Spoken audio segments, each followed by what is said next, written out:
नमस्कार बंधुरा बांगलार बागाने आपनादेरके स्वागत। आपनारा सबाई निश्चय भालो आछेन और गाछके भालो राखार जन्य आपनादेरकेও भालो थाकते होबे।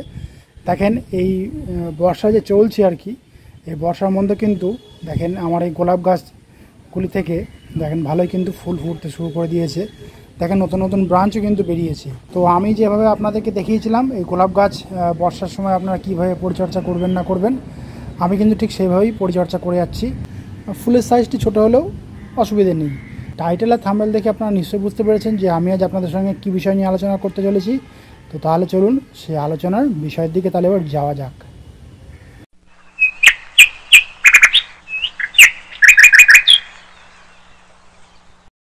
দেখেন ফুলটিকে দেখে আপনারা নিশ্চয়ই চিনতে পেরেছেন যে এটি কী ফুল। হ্যাঁ, জবা ফুল তো অবশ্যই, কিন্তু এটা হলো পুনে ভ্যারাইটি জবা ফুল।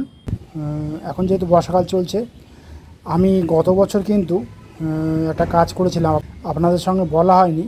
সেই কাজটি কী করেছিলাম, আমি বুদ্ধি করে বর্ষার সময়তে কিন্তু অন্যান্য গাছের যেরকম গুটি কলম করে, আমি ঠিক একই রকমভাবে কিন্তু পুনে ভ্যারাইটি জবা গাছেও কিন্তু আমি গুটি কলম আমি করে দেখেছিলাম, কিন্তু হ্যাঁ সাকসেসফুল হয়েছি। এই দেখেন এই হলো সেই জবা গাছটি, যেটার বয়স প্রায় 1 বছর হয়েই গেছে।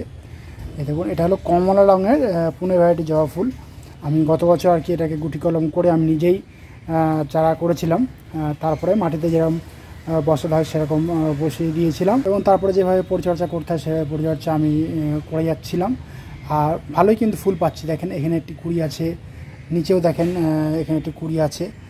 আজকে কিন্তু আমি ঠিক একই রকমভাবে সাদা রঙের যে জবা ফুলটি আছে আর কি পুনে ভ্যারাইটির, সেই সাদা রঙের পুনে ভ্যারাইটির জবা ফুল গাছ থেকে কিন্তু আমি গুটি কলম করব, এবং আপনাদেরকে আমি দেখাবো যে কীভাবে এই গুটি কলমটা আপনারা করবেন। তাহলে আপনারা খুব সহজে শিখে যাবেন যে জবা গাছ থেকে কীভাবে গুটি কলম তৈরি করবেন। তাহলে আপনারাও আপনাদের বাড়িতে নিজের পছন্দ মতো কিন্তু এরকম জবা গাছ থেকে কিন্তু আপনারা নিজের খুশি মতো গুটি কলম করতে পারবেন। আপনাদেরকে দেখাচ্ছি, আপনারা মনোযোগ সহকারে ভিডিওটি দেখবেন, তাহলে কিন্তু আপনারাও কিন্তু শিখে যাবেন খুব সহজেই। দেখুন এই হলো সেই জবা ফুল গাছটি, যে গাছের গুটি কলম আমি তৈরি করব আমি আর কি ঠিক করেছি এবছরই আর কি।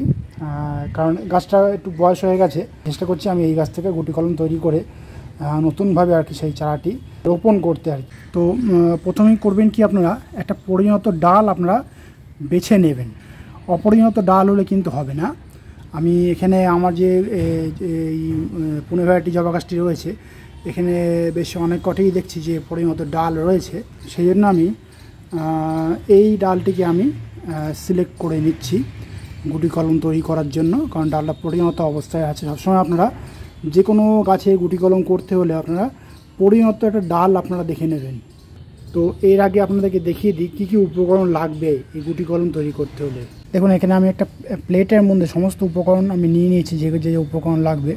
তো প্রথমেই আমি দেখাই, এখানে আমি মাটি নিয়েছি, মাটির সঙ্গে একটু গোবর সারটাও আমি মিশিয়ে নিচ্ছি, তাহলে ভালো হবে আর কি। তারপরে দেখুন সুতলি আছে লাল রঙের। তারপরে দেখুন একটা প্লাস্টিক মতো রয়েছে, প্লাস্টিকের নিচে দেখুন রয়েছে একটা কাঠি মতো, এবং কাঠিটির পাশে দেখুন রয়েছে রুটিং হরমোন। নিয়েছি একটি তুলি এবং নতুন একটি ব্লেড, দেখেছেন। এই সমস্ত উপকরণগুলি লাগবে এই গুটি কলম তৈরি করতে হলে। তো যে ডালটি আমি সিলেক্ট করেছিলাম সেই ডালটি আমি ধরে আছি দেখেন। তবে এই ডালটাতে করলেও হতো, কারণ এই ডালটা বেশ অনেকগুলি ব্রাঞ্চ কিন্তু বেরিয়েছে। তো আমি ডালটিকে চেঞ্জ করে এই মোটা ডালটি আমি সিলেক্ট করলাম। এবার আপনারা করবেন কি, এবার একটা নতুন ব্লেড নেবেন, ধারালো ব্লেডটাকে একটু স্যানিটাইজার করে নেবেন। স্যানিটাইজ করে নেওয়ার পরে দেখুন এখানে যেহেতু এই কাণ্ডটি রয়েছে, এই কাণ্ডের ঠিক নিচে মানে দেখেন এখানেও নতুন ব্রাঞ্চ বেরোচ্ছে। এই দুটো যে ব্রাঞ্চ বার হচ্ছে, এই ব্রাঞ্চের ঠিক মিডিল জায়গাতে আমি গুটি কলমটা বাঁধবো। মিডল জায়গা বলতে ঠিক এই জায়গাটাতে। তো আমি এই ব্লেডটা দিয়ে করব কি, জায়গাটাকে আর কি মিডিল এরিয়াটাকে এরকম ভি আকারে একটু কেটে দেব। দেখেন এরকম ভি আকারে আস্তে করে আপনারা একটু কেটে দেবেন, সাবধানে কাটবেন, ডালটা যেন পুরো কেটে না যায় সেদিকে খেয়াল রাখবেন। দেখেন ডালটি কিন্তু আমি কেটে দিয়েছি, দেখেছেন, আপনারা দেখে নিশ্চয়ই বুঝতে পারছেন। তো ডালটি কাটা হয়ে গেল, যেহেতু এই কাটা অংশে আর কি একটু রুটিং হরমোনটা একটু আমাদেরকে লাগিয়ে দিতে হবে, তাহলে শিকড়টা তাড়াতাড়ি ছাড়বে। দেখেন কাটা অংশে আমি একটু রুটিং হরমোনটা লাগিয়ে দিচ্ছি। আপনারা রুটিং হরমোন না দিলেও হয়ে যাবে, বা এর পরিবর্তে আপনারা অ্যালোভেরা জেলটা ইউজ করতে পারেন। তারপরে আমি যে কাঠিটা নিয়েছিলাম, ওই কাঠির একটা ছোট্ট অংশ একটু ভেঙে নিয়ে, যে কাটা অংশ, সেই কাটা অংশে আমি এরকম একটু দিয়ে দেব। দেখেন দুদিকে যেন সমান থাকে যে কাঠিটা আর কি, কোনো দিকে যেন কম বেশি না হয়, সেদিকে একটু খেয়াল রাখতে হবে। এভাবে সমান করে রাখতে হবে।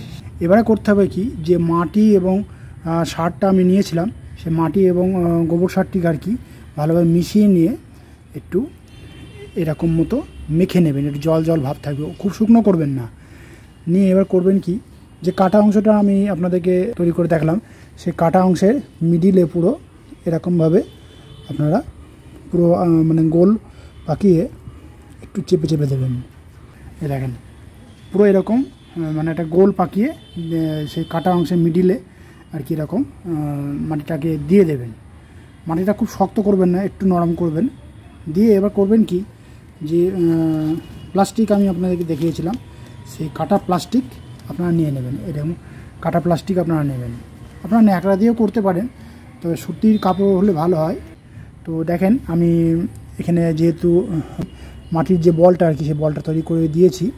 এবার আপনারা করবেন কি, মাটির যে বলটা তৈরি করেছেন, সেই মাটির বলের নিচে অংশের সঙ্গে প্লাস্টিকটাকে ভালোভাবে জড়িয়ে আপনারা দেবেন। দেখেন আমি ঠিক জড়িয়ে দিচ্ছি কিভাবে। এইভাবে নিয়ে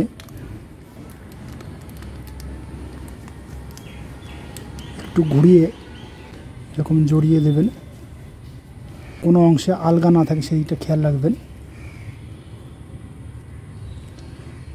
প্লাস্টিকটাকে কিন্তু টান টান করে বাঁধবেন। দিয়ে করবেন কি, লাল যে সুতো নিয়েছিলাম আমি, সেই সুতোটাকে বেঁধে দেবেন। প্রথমে এক মাথায় ভালো করে বাঁধবেন এবং এমনভাবে বাঁধবেন যাতে ভেতরে জল বা বায়ু প্রবেশ করতে না পারে। এই দেখেন প্রথমে আমি এই মাথার উপরের দিকে আমি এটা বেঁধে নিলাম। বেশ শক্ত করে টাইট করে বাঁধতে হবে।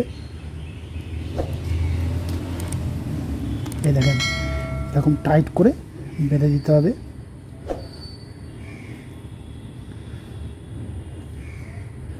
এইভাবে বেঁধে দিলাম এবং নিচের যে অংশটা আর কি, সেই নিচের অংশটাকেও বেশ এরকম টাইট করে জড়িয়ে আমি বেঁধে দেব। দেখেন এইভাবে জড়িয়ে দিলাম। এবারে বেঁধে দেবো ভালো করে, যাতে যে অংশটা বাঁধলাম আর কি খুলে না যায় খুব সহজেই, সেদিকটা কিন্তু খেয়াল রাখতে হবে। এইভাবে টাইট করে নিয়ে এবার বাঁধতে হবে। দেখেন আমি কীভাবে বাঁধছি, একটু টাইট করে আর কি বেঁধে দিতে হবে। এই দেখেন দেখেছেন, টাইট করে বাঁধতে হবে কিন্তু এরকম, কারণ বাঁধাটার উপরেই কিন্তু মানে কলমটা নির্ভর করবে। দেখেন এইভাবে দুটো গিঁট কিন্তু আপনারা দিয়ে দেবেন, এর জন্য তাহলে শক্ত থাকবে। এই দেখেন দেখেছেন কলমটি কিন্তু আমার বাঁধা পুরোপুরি হয়ে গেল। এবং দেখেন বেশ মাটিটাও কিন্তু একটু ভিজে ভিজে রয়েছে, একদম পুরো কিন্তু মানে কি বলবো, শুকিয়ে যাচ্ছে না কিন্তু মাটিটা। এই প্লাস্টিক দিয়ে বাঁধলে এই সুবিধাটাই হয়। তো এইভাবে কিন্তু আপনারাও আপনাদের বাড়িতে যে সমস্ত পুনে ভ্যারাইটির জবা ফুল বা দেশি ভ্যারাইটি জবা ফুল গাছ রয়েছে, সেই সমস্ত গাছে কিন্তু আপনারাও এবার গুটি কলম এই বর্ষার সময়তেই কিন্তু তৈরি করবেন আপনারা, কারণ এটাই হলো সঠিক সময়। এতে হয় কি 100% কিন্তু সাকসেসফুল হওয়া সম্ভব হয় এই গুটি কলম বাঁধলে এই বর্ষার সময়। কিন্তু বছরে অন্যান্য সময় বাঁধলে কিন্তু সাকসেসফুল নাও হতে পারেন। আপনারা গুটি কলম আপনাদের বাড়িতে যে সমস্ত জবা গাছ রয়েছে, আপনাদের পছন্দ যে জবা গাছটা, সেই জবা গাছটা থেকে আপনারা গুটি কলম এইভাবে তৈরি করতে পারেন। তো বন্ধুরা, আপনারা নিশ্চয়ই শিখে গেছেন যে কীভাবে জবা গাছে আর কি গুটি কলম করবেন। তো আশা করি কোনো অসুবিধা হয়নি বুঝতে আপনাদের। তো আপনারাও কিন্তু এইভাবে গুটি কলম তৈরি করে ফেলুন, খুব সহজেই দেখবেন আপনারাও কিন্তু সাকসেসফুল হবেন আমার মতোই। আর এই যে গুটি কলমটি বাঁধলাম, এই গুটি কলমটি কিন্তু মানে তৈরি হতে প্রায় 1 মাস প্রায় লেগে যাবে। মানে যে গাছের গ্রোথ যেরকম তার উপর ডিপেন্ড করবে এটা। তো সবসময় কিন্তু খেয়াল রাখতে হবে আমাদেরকে এই প্লাস্টিকে এবং মাটির যে বাঁধা অংশ দ্বারা রয়েছে সেদিকে কিন্তু খেয়াল রাখতে হবে, কারণ এখানে যদি সাদা সাদা কোনো অংশ দেখেন তাহলেই বুঝবেন যে শিকড় কিন্তু ছাড়তে শুরু করেছে।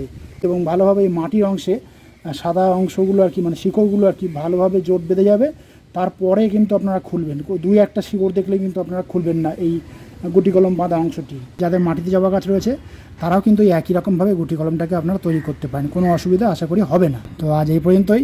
আর যদি কোনো কমেন্ট থাকে তাহলে কিন্তু বাংলার বাগানকে জানাতে ভুলবেন না, কারণ বাংলার বাগান কিন্তু সবসময় আপনাদের পাশে ছিল, আছে এবং থাকবে। আর আমার এই ভিডিওটি যদি আপনাদের ভালো লাগে তবে লাইক করবেন, গাছপ্রেমী বন্ধুদের মধ্যে শেয়ার করবেন এবং আমার চ্যানেলটিকে সাবস্ক্রাইব করে বেল আইকনটিকে প্রেস করে অল নোটিফিকেশনটিকে প্রেস করে রাখবেন, যাতে এই নিত্য নতুন ভিডিওগুলি আপনাদের কাছে খুব সহজেই পৌঁছে যেতে পারে।